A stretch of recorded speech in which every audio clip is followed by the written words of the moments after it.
রমজান এই মাস শুধু রোজার মাস নয়, এটা ক্ষমা পাওয়ার মাস, বদলে যাওয়ার মাস, আল্লাহর কাছে ফিরে আসার মাস।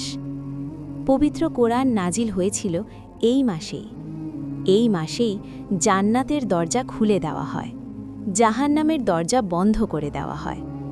রাসূলুল্লাহ অর্থাৎ প্রফেট মোহাম্মদ বলেছেন, রমজান এলে শয়তানকে শিকলবন্দি করা হয়।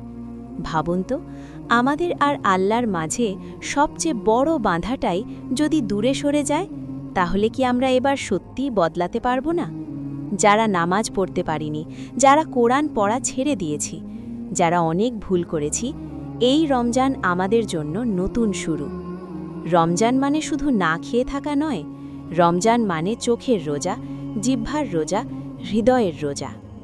যে ব্যক্তি ঈমান ও সওয়াবের আশায় রোজা রাখে, তার আগের গুনাহ মাফ করে দেওয়া হয়। এই রমজান হোক আমাদের কান্নার মাস, আমাদের তওবার মাস, আমাদের বদলে যাওয়ার মাস। হয়তো আমরা জানি না এই রমজানটাই আমাদের জীবনের শেষ রমজান কিনা, তাই আজ থেকেই শুরু হোক একটি নতুন জীবন, একটি আল্লাহর পথে ফিরে আসা জীবন।